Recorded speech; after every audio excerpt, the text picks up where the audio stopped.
Hit the ball square on the sweet spot every shot. The Golf Trainer is rapidly becoming the world's best-selling golf training aid. The ball sticks to the club face and shows you the exact point of impact from each practice swing. More importantly, it's extremely effective at fixing a hook or slice because it also shows the exact angle of the club head on impact. Other golf training aids are severely restricted and can only develop certain elements of your swing. With the Golf Trainer, you can perfect your entire swing. The ball is literally as light as a feather, so you can practice safely in your living room, office, or backyard, and the recorder pad transfers from club to club, so you can use all your clubs. There is only one way to get good at golf: plenty of practice. Because PracRite is so much fun and convenient to use, you'll be hitting like a pro in no time. It contains a strike mat, rubber tees, 2 recorder pads, and 2 lightweight adhesive balls that last 5,000 hits each. It also includes an instructional video with the famous whip drill that'll put you in all the right positions the pros use to crush the ball right on target. One of the most important parts of a solid swing is to develop a solid foundation, that is your setup. Without a good setup, you're very unlikely to be able to hit a good shot. Some of the most important parts of your setup are your alignment, making sure that you're square to the target, your posture, making sure all of the angles are correct, your spine angle, and of course, your grip. Let's start with the grip. Here are some of the common problems that people can fall into. First of all, people can turn one or both of the hands around the shaft towards the target. This is known as a weak grip and is quite likely to cause a slicing type of shot. Another is turning one or both of the hands around the shaft away from the target. This is known as a strong grip and is quite likely to cause a hooking type of shot.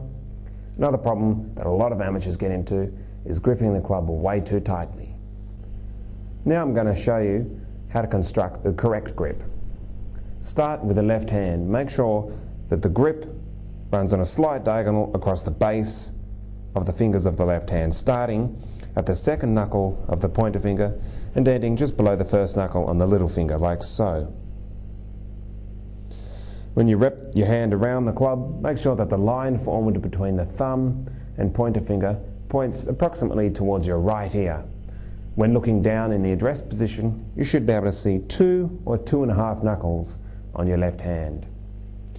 Now, make sure that the thumb is not down the shaft like so, but snugly fitted up so it's not too far below the pointer finger on the left hand. There should also be a slight trigger in the left hand on the pointer finger. You'll see how this works a little bit later. Now, bringing the right hand into play, it runs on a slight diagonal again, just across from that knuckle, just across there like that. Taking the grip around, there should be a V or line formed between the pointer finger and thumb on this hand, and this should run parallel to the line on the left hand. Now, make sure again that you form a trigger on this hand as well. This trigger will be a little bit bigger. Now, this can give you a lot of feel in this pointer finger of the right hand. Now, there's 2 ways to unite the left and right hands together on the club. You've probably heard of the interlocking and overlapping grips. The interlocking grip is simply where the little finger of the right hand and the pointer finger of the left hand interlock, like so. It's going to look something like that.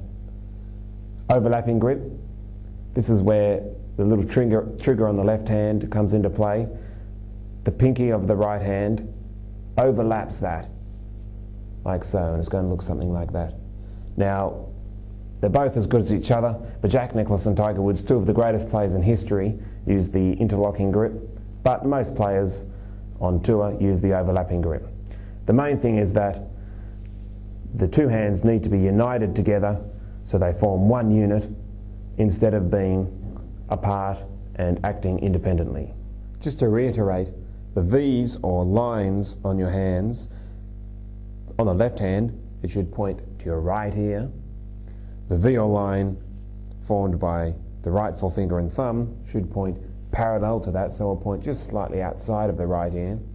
And the way that the V or line on the right hand is formed is this thumb should be placed opposite the forefinger on the grip. Okay, now the best way to practice forming a grip is by doing it at 45 degrees right in front of you like that. Make sure that the club face is directly pointing straight up and down, so it's exactly pointing at the target, and then take your grip like that. Now when you take your grip, make sure that there's at least the grip cap showing above the butt of your left hand. You can get into a lot of trouble if your hand is off the end of it. You'll lose a lot of control. Now, the extra pressure points where you should feel extra pressure in your grip are the last 3 fingers of the left hand. Now this is so the butt of your left hand is always pressed against the club, so at the top it doesn't come out, but those 3 fingers hold it in. Another place where you should feel just a little bit of extra pressure is the right palm pressing down onto the left thumb, and the trigger finger in the right hand should have a little bit of extra pressure there. Now the amount of pressure, when someone tugs the club, it shouldn't come free from your hands like this. It should, if it's pulled, it won't just stay exactly still, but if it's pulled, it should be able to slightly come out, but not come all the way out. Now when you look down at your grip, you should be able to see 2 to 2.5 knuckles, like so. If the grip is too weak and you can't see any of the knuckles, you're more likely to hit a slicing type of shot. If the grip is too strong and you can see 3 or 4 knuckles, like that, you're more likely to hit a hogging type of shot. Now, the other important part about the grip is that the left thumb is placed in between the meaty pads on the right hand. That way, you're much more likely to get the right line for the V or line on your right hand. Once you have the grip right, the next thing to focus on is your stance. We'll start from the feet up, particularly the width of the stance. The insides of the heels should never be more than shoulder width apart. For the driver, they will be close to shoulder width apart, and for each other club, they will come in according to the shorter the club, the thinner the stance. But that's more of a feel thing. There's no exact rules on that. Now, the other thing about the feet is they really shouldn't be straight on like that. You should turn them out at around 20 to 30 degrees. That gives you a lot more freedom to swing back and forth. If they're pointing straight ahead, it restricts your motion. So make sure they're about 20 to 30 degrees out. The next part of the stance is very important, the ball position. Now, starting with the 1 wood, it should be placed opposite the inside of your left heel. With the 1 wood, you actually want to have an ascending blow, so you're actually hitting the ball on the way up. The bottom of the swing is actually directly opposite the sternum, and that's how we get the ascending blow with the driver. It's ahead of the sternum at impact. As you get into the shorter clubs, the further the ball should be placed back in your stance, until with a 9-iron it will be about 4 to 5 inches inside your left heel. This creates a descending blow instead of an ascending blow. The other reasons that ball position is so important is that when you're swinging through the arc of the swing, if the ball was positioned too far back, the club face is still open at that point. You'd be hitting it way out to the right. If you put the ball too far forward in your stance, the club head has come around through and now it's facing too far left. You'd be hitting it way left. So with the driver, if it's placed opposite the left heel, the driver is a slightly longer swing than with the shorter irons. So you see that at impact, the sternum is just behind it. You're hitting the ascending blow and the club face is square. If you actually had the ball in that position with, say, a 9-iron opposite the left heel, it's a shorter club, so therefore it's a shorter swing. You'd find that you would come through square, and by the time you reached just opposite your left heel, the club face is closed. So the shorter the club, the further back it should be in the stance to create that descending blow, much more crisper contact, sending the ball higher in the air. Also, because it's a shorter swing, your sternum will be further back in the stance at impact. Make sure you get your ball position right. If your shots aren't going where you want them to, it's probably one of the first things you should look at, your ball position. I'll bet you if the ball's going right, you'll place the ball too far back in your stance. Conversely, if you're hitting the ball left too often, it's probably, or it could be, that the ball is too far forward. So make sure you check that if you're not hitting the ball very well. Now, the next point in the setup is the knees. When you bend the knees, make sure that because we've turned our feet outward, the knees should go over the top of your feet. That is, you should get a slightly bowed look. Not in like that, make sure that there's a slightly bowed look. That means that the knee is directly over the ball of the feet. Moving up towards your hips, you should have a slight tilt upwards with your hips. Your left hip should be slightly higher than your right hip if you're a right-handed golfer. This actually creates the spine angle that you want. The spine angle should not be straight up and down, it should be slightly away from the target like that. And tilting your hips and pushing them slightly forwards as well will help create that.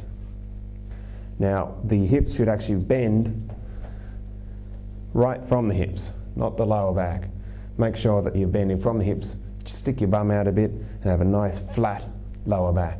That's important. That helps you maintain your spine angle throughout the swing and creates a much more athletic swing. Now, moving up from there, the spine angle, as I just mentioned, should be just slightly back from straight up and down. Make sure it is slightly back.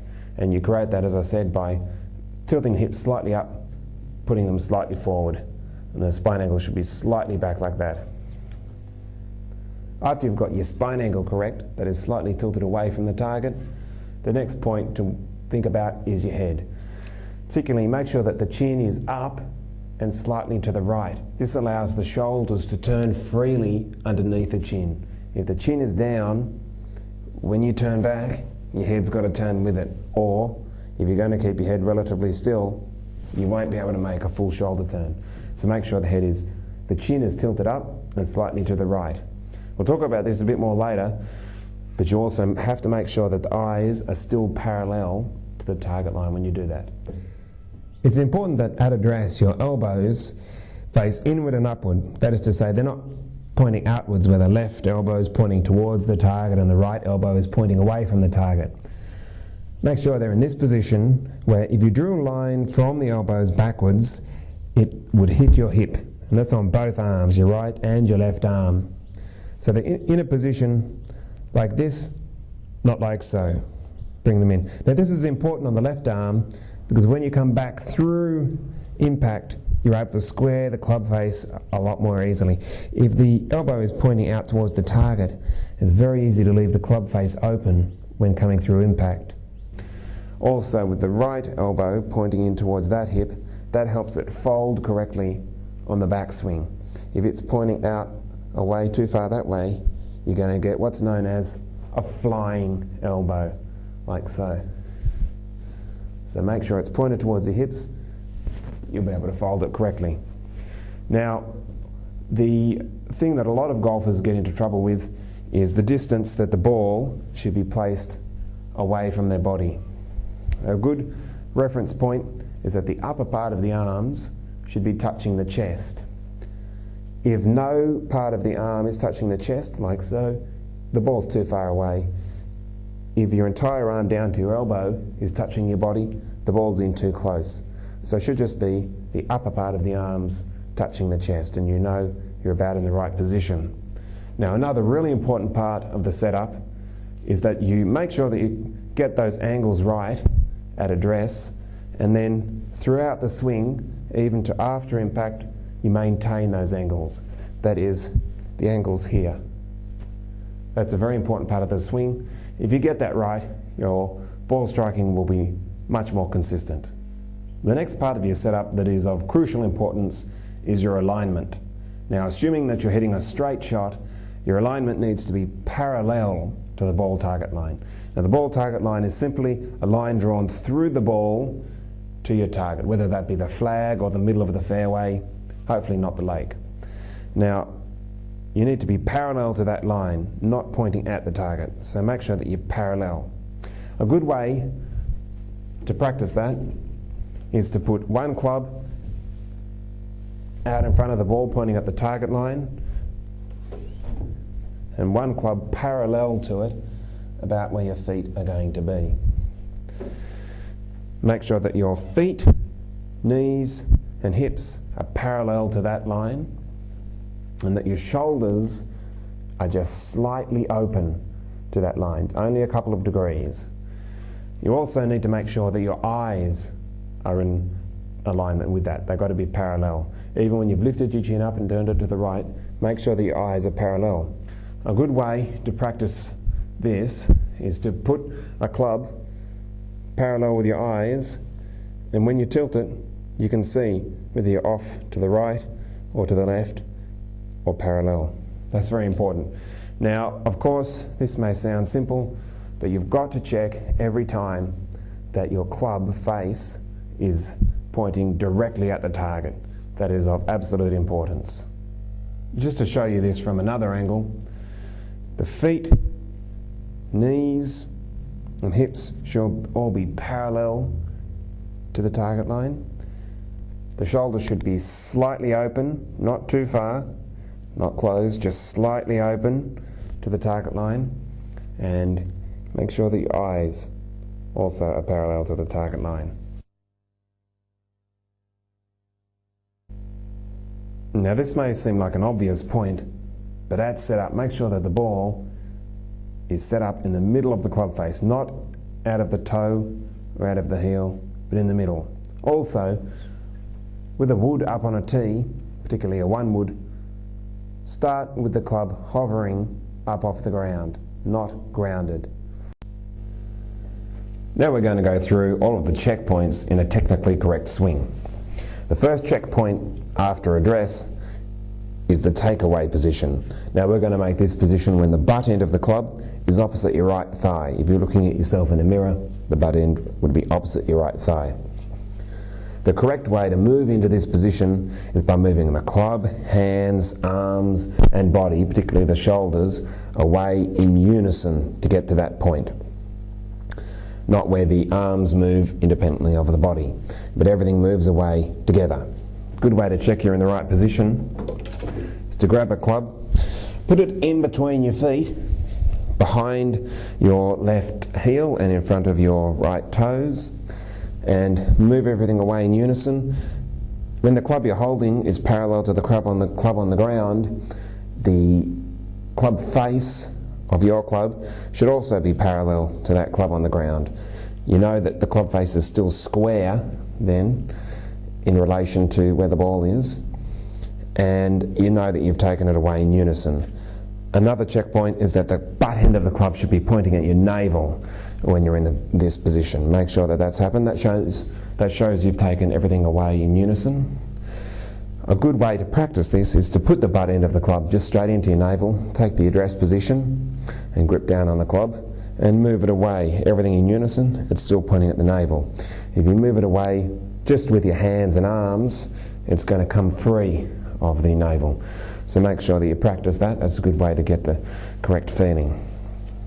And if you have moved it away with just your hands and arms, which sometimes people do if they're trying to get the club away low and slow, which is an old saying, it's going to be detached from your body, and all throughout the swing that will be so, and you're going to find it hard to consistently strike the ball. Now you should be taking it away low and slow, but that will just automatically happen when you move everything in unison. Now to show you from down the line, when you move everything away in unison, the club head will be outside of the hands. If you get a bit handsy in the takeaway, you're already into that position where the club is becoming behind your hands. So the correct takeaway position has the club low and slow, outside the hands, everything moving in unison. Now this position is a really important position.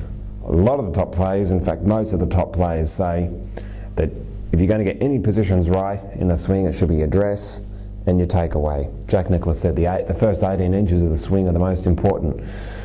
That's because this part of the swing you can consciously control. After that, everything's pretty much a reaction. It's happening too quickly and you can't fully consciously control it. So make sure that you practice this takeaway and getting into that position quite often. The next position from there is moving the club until it is parallel to the ball target line and parallel to the ground. To get to that position from the first position, what you're doing is continuing the rotary motion of your body and just starting to hinge the wrists. Now you know you've hinged the wrists correctly when the club face is perpendicular, should be pointing straight up and down. This is all assuming you're hitting a straight shot, of course. So you move into that position by rotating the body a bit further. The weight is moving onto the right side even more so. And you've got to make sure in this position that the club face is perpendicular, straight up and down like so, not closed or open. Make sure you keep the dish angle that we talked about at address, keep that in the left wrist. And another point to check is that the butt end of the club is just outside your right foot if you draw a straight line downwards. This shows that you've maintained the relationship between your arms and your body and you're getting a nice wide arc. This is going to give you heaps of power when you come back down. Another thing to notice is that throughout the takeaway and into this next position, the relationship between your left arm and your chest is being maintained.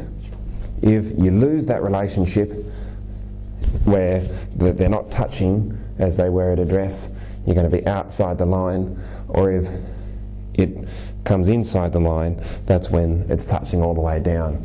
As we said before, in the address position, you only want the upper part of the arms touching the body, and that should be maintained through this position.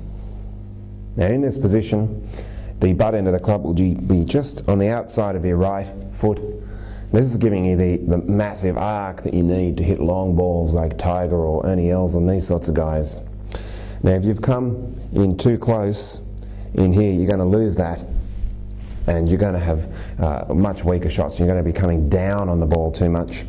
If you're trying to extend it out too far, you're losing that relationship between your arms and your body and everything becomes out of unison. You're going to find it very hard to hit straight shots. You might hit pretty long shots, but they're not going to be anywhere near the fairway. So make sure that you keep the relationship between your left arm and your chest into this position, and that'll make sure that the butt end of the club is pointing just outside the right foot if you draw a straight line down through it. Now, also in this position, when you get back there, the club should be parallel to the ball target line. If you're getting it inside the ball target line, you're going to cause all sorts of problems. When you come back down, you're probably going to be in that same position. You're going to hit massive pushes, or you might flip it over and start hitting hooks. Same, if you're outside the line like that, when you come back down, you're going to be outside the line again. You're going to come across it and hit massive cuts, or you're going to, if the club face is closed, you're going to hit big pulls. So make sure also that the club shaft is parallel to the ball target line.